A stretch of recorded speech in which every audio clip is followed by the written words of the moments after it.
Gini bro, saya kan belum tahu apa itu forex, sama sekali nggak tahu kan. Nah, ketika saya punya uang nih, apakah saya boleh langsung terjun ke dunia forex itu atau gimana? Pernah masuk di lainnya bang nggak selain forex? Contoh kayak binomo, apa mana saham, atau kripto? Kalau itu sih belum. Sama sekali belum. Baru kali. Oh, kalau saya saranin baru masuk, itu hati-hati, ojo masuk dulu. Pahamin betul-betul forex itu apa. Itu benar-benar harus dipahamin. Gak orang itu langsung masuk, langsung kita trading. No. Jadi dipahamin dulu. Pahaminnya apa sih sebenarnya forex itu? Forex itu simple. Katakanlah aku ke Australia. Berarti aku membeli AUD dolar. AUD dolar. Dengan mata uang rupiah. Aku menukarkan rupiah ke AUD dolar. Itu forex, perdagangan. Jadi ada dua. Sekarang itu ada yang manual. Contoh kamu ke money changer, mbok tukarno dhewe. Iya. Ya kan, AUD ketika AUD naik, mbok dol. Itu naik. Sebenarnya kayak gitu. Di chart ini itu juga sama. Kalau bisa dilihat ini, ketika kamu beli AUD di sini katakanlah ini US dollar tapi ketika kamu beli US dollar di sini dia naik, ya kamu untung. Gampangnya seperti itu. Tapi di forex itu beda. Kamu bisa sell sama bisa buy. Kok bisa? Kok bisa? Karena ada dua mata uang, bisa diganti. Katakanlah sekarang kamu buy US dollar, nanti kamu bisa buy Euro USD, Euro. Jadi indikasi di chartnya itu sell. Padahal sama-sama buy. Sellnya dibilang short selling. Jadi intinya gini aja. Gampangnya kalau kamu itu mau buy, kalau misalkan kamu prediksi ini bakalan naik, berarti kamu harus buy. Kalau prediksi ini bakalan turun, kamu bakalan sell. Cara melihat prediksinya itu namanya technical analysis. Oh gitu. Nah gitu. Jadi sebenarnya kita hanya memprediksi market itu ya apa? Apakah bakalan naik? Apakah bakalan turun? Itu seperti judi dong? No. Banyak di luar sana juga seperti itu. Contoh, kamu mau bisnis apa? Oh, kerja nih? Yakul ya? Ya. Yakul bakalan bangkrut atau bakalan terus? Itu sama aja sebenarnya, ya enggak ya? Iya. Kamu kira Yakul bakalan lanjut apa berapa tahun ke depan atau bakalan bangkrut 5 tahun ke depan? Menurutmu gimana? Bakalan maju ya, iya. 5 tahun ke depan. Sama seperti ini. Saya kira Euro USD bakalan maju 5 tahun ke depan. Jadi sama aja sebenarnya. Semua bisnis itu juga konsepnya itu sama. Nah, di sini ada masing-masing time frame. Ini lebih detailnya mungkin nanti. Jadi di time frame ada daily, ada H4, ada H1. Daily, D ini daily. Satu candle itu menandakan satu hari. Satu candle satu hari. Satu candle satu hari. Kalau H4 berarti satu candle 4 jam. Kalau H1 satu candle 1 jam. 1 jam. Kalau kamu mungkin katanya pernah tahu binomo kan? Iya. Binomo kan 15 menit dia 15 tutup. menit dia langsung close transaksi itu. Close transaksi. Atau juga ada yang 1 menit ya Kak salah. 1 menit ada. Ada tutup. Iya. Kalau ini enggak. Ini terserah kamu. Jadi katakanlah kamu buy di sini, kamu pengen nutup itu di harga di mana nanti, itu terserah kamu ya. Close-nya terserah kamu. Ada dua, close negatif atau close positif. Itu terserah kamu. Dan yang nentuin itu kamu, bukan waktu yang nentuin, tapi kamu yang nentuin. Saya ingin di harga sini itu bakalan tutup. Itu sama kayak kita jualan lah kalau dibilang ya. Jualan telur lah, andalannya kok telur ya. Jualan Yakul. Katakanlah Yakul lagi. Minuman. Kita tolong ya. Biar masuk.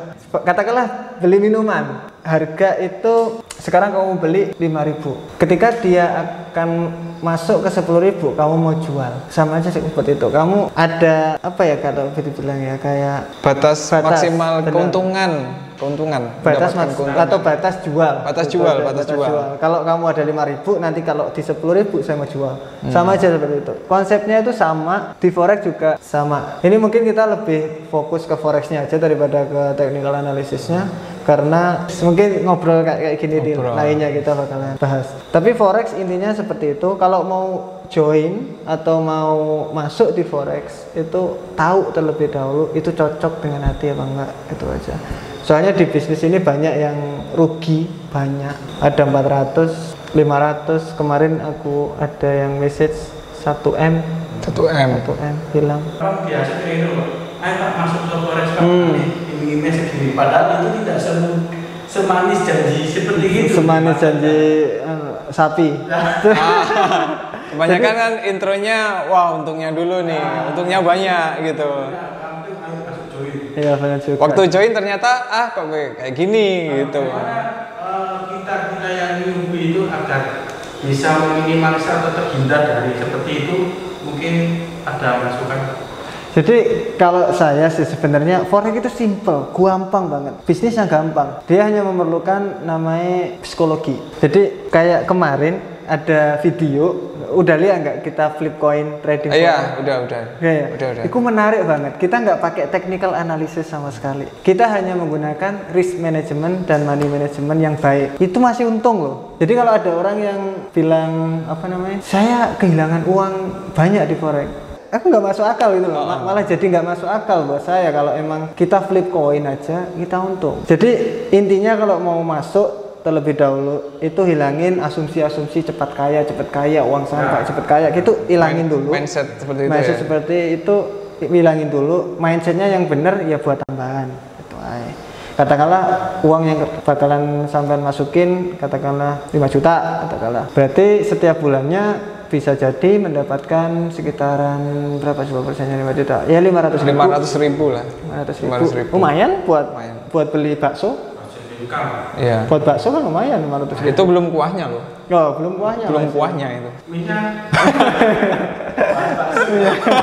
Jadi pikirannya gitu, jangan terlalu beresiko. Jadi di forex juga kita bisa mau masuk berapa atau mau saya mau beli berapa, itu bisa juga.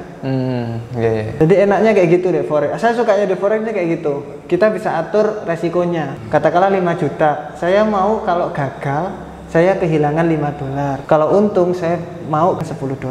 Terus menerus kayak gitu. Jadi kita bisa atur kayak gitu deh forex itu. Enaknya kayak gitu. Cuma ya jangan berasumsi kita bakalan kaya di sini. Kita masuk di forex setahun saya bakalan beli rumah yang gede.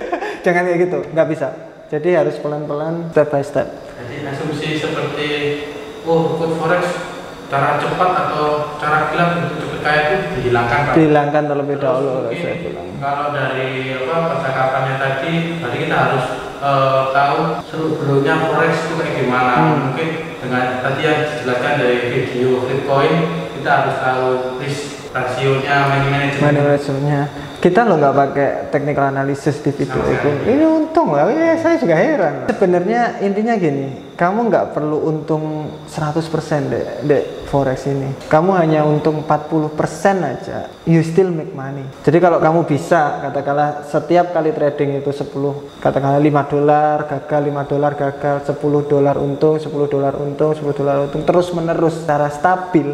Iya. Saya yakin jalan bakalan stabil. Cuma ini mungkin greedy tuh, gitu. Serakah. Serakahnya manusia itu, kurang dinaikin. Udah tahu stop loss saya mau jual di area sini. Dia bakalan naik lagi, dibiarin aja sampai naik. Itu yang bikin forex itu susah sebenarnya. Bukan masalah technical analysis atau analisa saya gagal, bukan itu sebenarnya. Kayak gitu-gitu loh, serakah-serakah itu loh yang bikin itu. Jadi kalau yang baru-baru ini yang masih baru ke forex, kita harus menggunakan logik juga, Pak ya. Harus pakai logik. Jadi maksudnya dengan logika, kok bisa 500 juta dapat segini ya? Kita kan harus bertanya-tanya, emang iya tak? Kayak gitu. Ada salah satu guru bilang, if something is too good to be true, it is could be. Jadi tahu bisa. Jadi mungkin kalau ada yang terlalu mulu itu mungkin memang scam gitu. Jadi kalau ada sesuatu ya hati-hati, harus dipilah-pilah terlebih dahulu. Kita harus lebih smart lah. Apalagi teman-teman, saudara-saudara. Kalau biasanya banyak saudara-saudara kayak kamu, teman-teman itu tanya adek aku ya apa. Saya ada orang yang nawarin ini. Biasanya tanya dulu di forex, itu biasanya kita kasih sesuatu.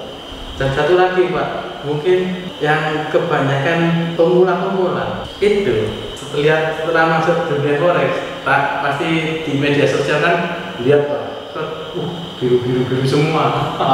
Itu yang jadi kok oke, saya bersemangat masuk forex. Iya. Jadi sama sih, aku dulu juga kayak gitu lah kalau nggak salah. Kalau emang seneng tuh ngeliat biru kan, sopo juga seneng. Iya, seneng. Ngeliat untung 10 juta, 100 juta. Seneng orang lihat. Cuma nyicil mobil tuh Pak. langsung mobil. Langsung nyicil Xenia saya enggak metu.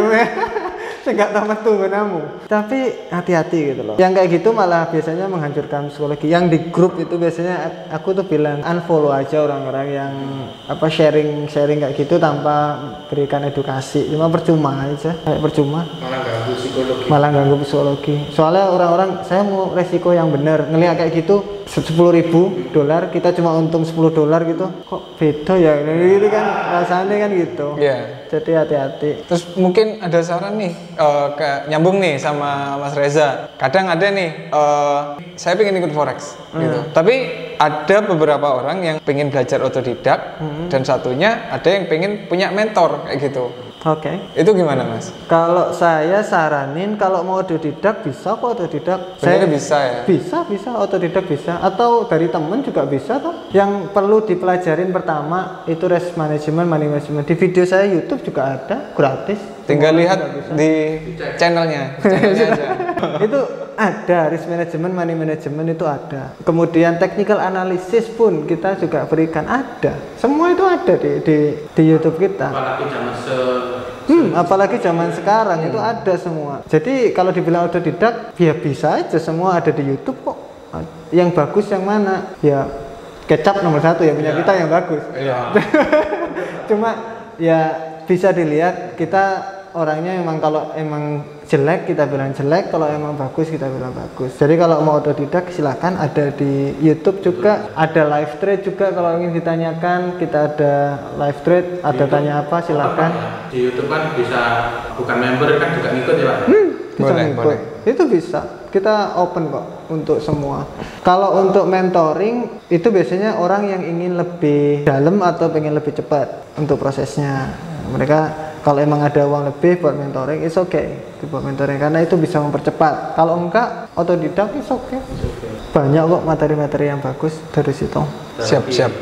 Sama undang-undang yang baru-baru ingin ditanyakan terkait forex. Jadi sebenarnya intinya gini, kalau mau trading forex, resikonya harus sama setiap kali trading. Saya lihat kan tadi saya tunjukin demo trading. Iya. Itu setiap kali gagal itu harus sama. Cek risk management di videoku, ada setiap kali trading itu harus sama. Setiap kali untung sama, setiap kali gagal sama. Biasanya trading baru itu untungnya kecil tapi sering, sekali gagal hilang semua uangnya. Itu biasanya kayak gitu. Jadi jangan sampai keulang. Harus tetap sama setiap saat. Kalau itu aja kamu udah bisa, technical analysis walaupun win rate-nya itu kecil masih bisa untung kok kalau dilihat. Seperti yang dikatakan Mas Rizky kan, tanpa analisis kalau kita tahu basicnya sebenarnya bisa. Tetap bisa. Saya juga heran kok bisa ya. Tapi terus analoginya jangan terlalu tinggi, katakanlah kalau mau trading ya untungnya per bulan 5-10%. Sudah lebih dari cukup. Kalau dibilang kurang Mas, ya modalnya dinaikin dong. Masa mintanya tinggi tapi modalnya kecil. Berarti untuk modal kita harus bertahap apa langsung kita minjem? Kalau modal pastinya ya pelan-pelan naik. Pelan-pelan aja berarti ya. Disimpan aja dulu. Butuh lama dong Mas, ya nggak masalah sambil belajar. Iya. Sambil belajar demo trading aja dulu sekalian. Pak Rizky dulu sampai ahli berapa tahun? Saya 4 tahun dulu, kehilangan uang banyak itu. Langsung akun real. Langsung akun real ya, aduh. Habis akun real, habis gitu baru demo kebalik. Aduh, kurang ajar. Ya gitulah pokoknya. Guys, nggak ada yang instan, semua butuh proses. Semua memang butuh proses. Nggak bisa instan itu. Kalau emang mau konsisten trade, konsisten profit, ya harus konsisten juga cara tradingnya, risk manajemennya.